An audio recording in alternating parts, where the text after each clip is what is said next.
Desktop, Desk3, Signanet, Comunicações. Vamos falar um pouco sobre essa empresa que é de multimídia, que fez um IPO recente, para que você conheça mais e entenda um pouco dos números dela e o que ela faz.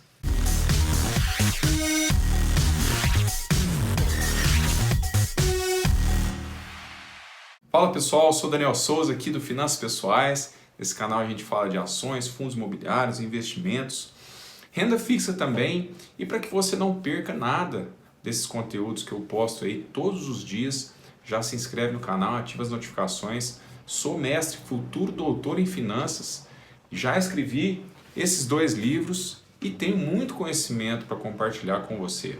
Olha, a Desktop é uma empresa que tem um preço aí mais ou menos de R$ 7,90 hoje, tá? Falando aí 2023, ela teve uma queda de quase 50% da sua cotação aí nos últimos 12 meses, assim como, né, muitas empresas de tecnologia que estão no mercado.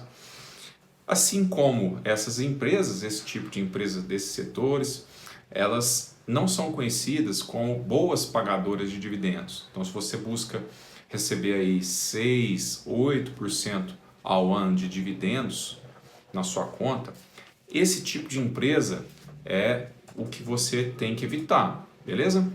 De forma alguma, isso aqui é uma recomendação de compra nem de venda, eu só estou explicando as características, né? Os números que você olha e você vai ver, né? O dividend yield dela é de 0,18% ao ano.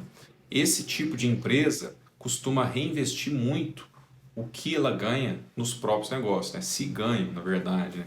Muitas dessas empresas não têm a característica de dar lucro, por exemplo. Ah, Daniel, mas isso não é um absurdo, isso não é perigoso? Olha, deveria ser, só que essas empresas têm um crescimento muito no longo prazo, então você acaba pegando esse dinheiro desse lucro que daria e acaba investindo em marketing, em mídia, em pessoas, tá? Principalmente em desenvolvedores, programadores, em tecnologia, tá? Em P&D, né? Que é pesquisa e desenvolvimento. Então a gente tem essa característica nesse tipo de empresas do setor de tecnologia, de comunicações. Ela teve o IPO aí em 2021, onde as ações foram inauguradas na bolsa, né? Um momento de aquecimento da economia, de o pessoal querer investir na bolsa de valores, né? Com a taxa de juros ainda um pouco baixa. Só que ela foi fundada em 2006, tá? Então com essa nomenclatura, mas desde 97 ela está nesse ramo de telecom. Então, ela, na verdade, ela é uma produtora, né? Ela disponibiliza banda larga na cidade de São Paulo. Você que é daí deve ter ouvido falar dela já, às vezes é cliente, e está em mais de 140 cidades do estado de São Paulo. Então tem quase 1 milhão de clientes, né? 700 mil clientes hoje. Falando um pouco dos números dela, a gente tem que é uma empresa que tem o PL, relação de preço sobre lucro, de 15. Esse PL médio aí, se é que dá para fazer uma média aí de 2021 até agora, é de 30.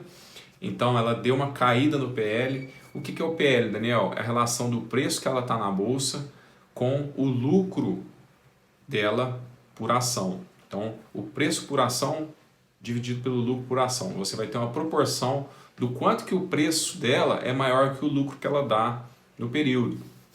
É mais ou menos você saber quanto tempo levaria, quantos anos levaria para você ter o retorno do seu investimento na forma de lucros. Tá? A gente tem outra métrica também parecida com essa, que é o PVP, que é a relação também do preço que ela está na bolsa com o valor patrimonial por ação. Então eu vou comparar o preço da ação lá com o valor de patrimônio, o que ela tem, né, os ativos dela, tirando as dívidas. Então o patrimônio líquido, o que sobra para a empresa. Então essa relação hoje é de 0,75, quer dizer que ela está sendo negociada com desconto de 25% se comparado aí com o patrimônio que ela tem. E a média desse PVP, né, é de 1,1.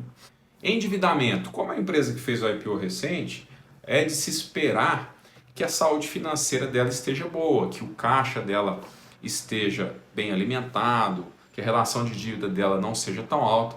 A gente tem dívida líquida sobre patrimônio líquido, compara a dívida ali mais curta com o patrimônio que ela tem líquido, né? Que é a diferença aí dos ativos menos os passivos.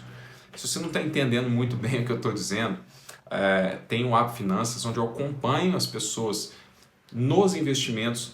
Eu tenho um curso que tem a contabilidade, onde você vê isso com detalhes, que vai te ajudar a investir de verdade, tá? Na prática, não só com toda essa teoria, dessas dezenas de livros aí que eu já li, dos cursos que eu já fiz, né? Sou mestre, futuro doutor em finanças, fiz administração, tive contabilidade. Então, se você quer diminuir esse caminho, né? Deixar esse caminho mais curto, mais rápido, o App Finanças é para você, tá? Então, vou deixar esse QR Code, você aponta o celular aí na câmera e já acessa e tem mais informações.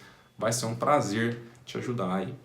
Então, você tem o ROI também, que é o retorno sobre o patrimônio líquido. Aliás, a gente estava falando da dívida líquida sobre o patrimônio líquido, que é de 0,6, tá? Então, isso quer dizer que o patrimônio líquido é maior do que essa dívida líquida que ela tem. E isso é sempre muito bom, tá? Isso é sempre importante. Na verdade, sempre não. Tem alguns casos excepcionais aí que até aceita que essa dívida líquida seja um pouco maior, dependendo da qualidade da dívida, né, dos juros, enfim. A ROI, relação de rentabilidade sobre o patrimônio líquido. Um ROI de 5%, sendo que a média é de 9%. Então, uma rentabilidade, aí se você comparar, por exemplo, com uma transmissora de energia elétrica. Ah, Daniel, mas essa comparação é muito injusta. Tá bom, o ROI realmente é menor, beleza? Margem líquida é o que fica no bolso da empresa depois que ela faz as operações dela. Então, se entra 100, né, de receita para a empresa, o que fica como lucro? Tá? No caso da Desktop hoje, é R$7 desses R$100. Então ela tem uma margem líquida de 7%. Essa média aí é de 9,5%. Então, pessoal, é uma empresa de tecnologia, empresa nova na bolsa, assim como teve outros IPOs também, como a BrisaNet, que é uma empresa bem parecida aí, que nasceu lá na região Nordeste, também fez IPO mais ou menos na mesma época. Então, quis trazer para você conhecer mais, estudar. Vou deixar aqui para você uma sugestão de vídeo de uma empresa bem parecida para que você conheça mais.